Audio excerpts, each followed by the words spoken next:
रहा है श्राद्ध पक्ष।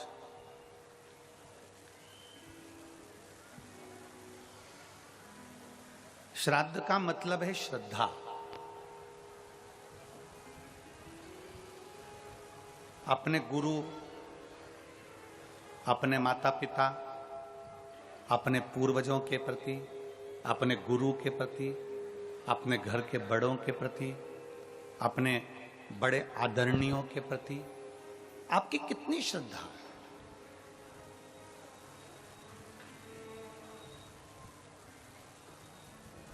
दुनिया के लोग कहते हैं कि अगर हम पितरों का स्मरण ना करें तो हमारे पितर रुष्ट हो जाते हैं। हम अपने पितरों का भजन ना करें तो हमारे पितर रुष्ट हो जाते हैं। परशु महापुराण की कथा कहती है, कोई ने कहा कि नाखून मत काटना, पितर रुष्ट हो जाएंगे। कोई ने कहा महिलाएं ज्यादा श्रृंगार मत करना, पितर रुष्ट हो जाएंगे। कोई ने कह दिया नया साड़ी मत लेना, नया वस्त्र मत लेना, पितर रुष्ट हो जाएंगे। पहले आप और हम समझें कि पितृपक्ष का मतलब क्या होता है। आस्था चैनल के माध्यम से जितने मेरे श्रोता भाई बहन इस वनवासी क्षेत्र से, छत्तीसगढ़ की इस परम भूमि से, धमतरी जिले से, राम पतवन गमन की इस भूमि से अगर आप कथा का रसपान करने के लिए बैठे हो और आस्था चैनल के माध्यम से सुन रहे हो, चाहे इस छोटे से गांव में, बहुत छोटा सा गांव, बहुत छोटा सा, शायद धमतरी जिले के लोगों को भी आश्चर्य हो रहा होगा कि इस छोटे से गांव में कथा कैसे हो गई। ये सोचने वाला विषय।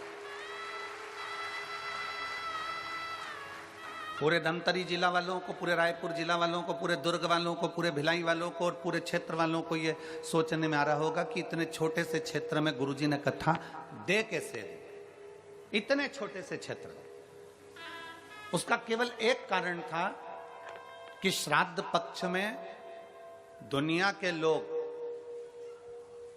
बाहर जाकर कथा सुन लेते हैं, पर यह वनवासी क्षेत्र ऐसा क्षेत्र है जिसमें लोगों के पास इतना धन भी नहीं रह पाता कि वो दूसरी जाके कथा श्रवण करें, इसलिए उनके लिए शिव पुराण यहां।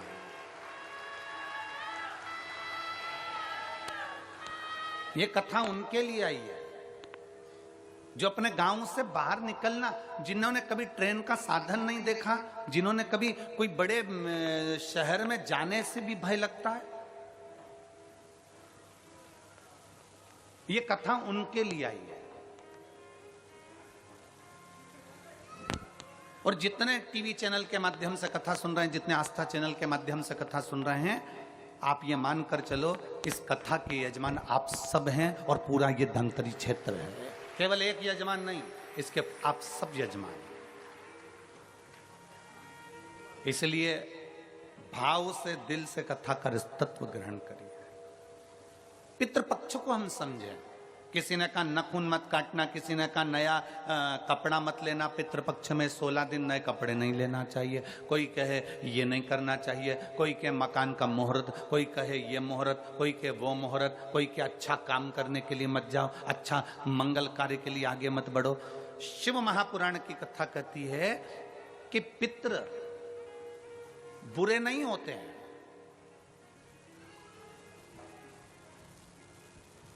पितृ बुरे नहीं होते हैं। आज लोगों के मन में बड़ा भय हो जाता है। व्हाट्सएप खोलो, फेसबुक खोलो तो ब्राह्मणों के लिए लोग कमेंट्स करना प्रारंभ कर देते हैं कि अब श्राद्ध पक्ष चालू हो गया, ब्राह्मण जीमने के लिए जाएंगे। कोई ब्राह्मण की तुलना कौवे से कर देता है, कोई कुछ कह देता है, कोई कुछ कह देता है। ना,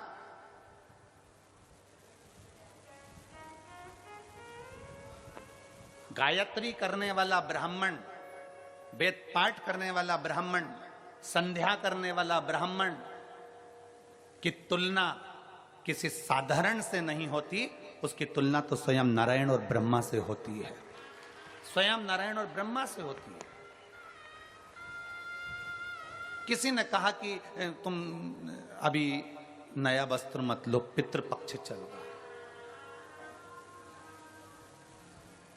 नया काम मत चालू करो, पितृपक्ष चल रहा है। श्राद्ध का मतलब क्या है? श्राद्ध का मतलब है आपकी पूर्ण श्रद्धा, आपका पूर्ण विश्वास, आपका पूर्ण भरोसा। पूर्ण श्रद्धा, पूर्ण विश्वास, पूर्ण भरोसा। आप इतने सारी मात्रा में आए हो, लाखों की संख्या में, हजारों की संख्या में यहां पर पहुंचे हो। आप लोगों की श्रद्धा है तभी तो आप यहां पहुंचे हो। अगर श्रद्धा नहीं होती तो कोई अपना घर छोड़कर यहां इस वीराने में, इस जंगल में आकर बैठता?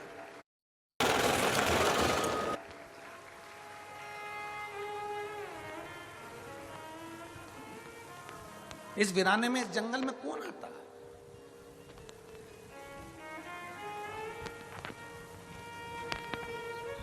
जब हम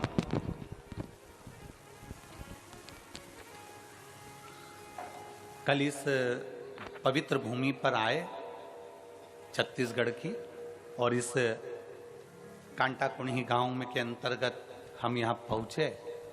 जब हम आ रहे थे तो जंगल का रास्ता था, ना इधर मकान दिख रहे थे ना उधर मकान दिख रहे थे। और हमें जो लेकर गाड़ी चला कर आ रहे थे कृष्ण कन्हैया सारथी,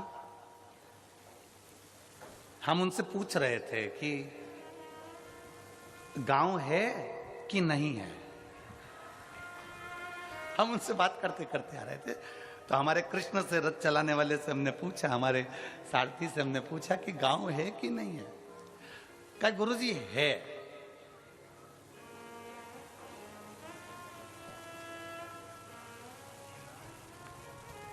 हमने पूछा कितना बड़ा है, तो वो बोला जहां से चालू होगा वहीं विराम हो जाएगा। हमने कहा ठीक है।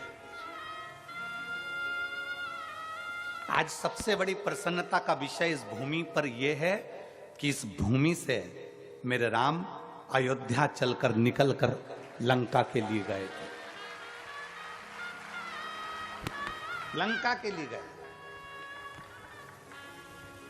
हमसे कई लोगों ने कहा कि आप धमतरी की कहीं हम व्यवस्था कर देते हैं, धमतरी रुक जाओ, पास में ही है, 15 किलोमीटर 16 किलोमीटर दूरी पर है। फिर कोई कांकेर, वहाँ रुक जाओ, वहाँ पर व्यवस्था हो जाएगी, वहाँ रुक जाओ, वहाँ व्यवस्था हो जाएगी। हमने कहा नहीं, हमको तो इसी गांव में रुकना है जिस गांव में मेरे राम जी रुक कर गए थे, जिस गांव से मेरे राम जी निकल कर गए थे, हमें तो वहीं रुकना, हमें वहीं रुकना। आप तो बस भगवत भजन का आनंद है, यहाँ सुख है। हमें इस मार्ग से जो भक्ति है वो जनमानस तक भेजना है। और ये कथा जो वनवासियों के बीच में आई है, ये कथा जो जनमानस के बीच में आई है, उसका एक आनंद हो।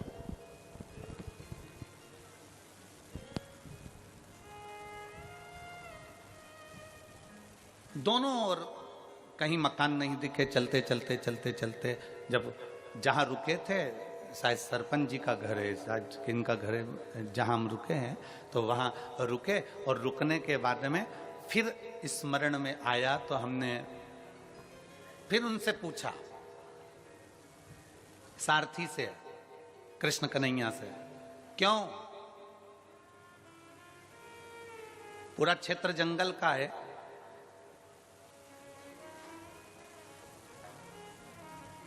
पंडाल में शिव भक्त पहुंचे कि नहीं पहुंचे? अरे गुरुजी वो तो 3 दिन पहले से ही पहुंच गए थे, तो 3 दिन पहले से ही पहुंच गए।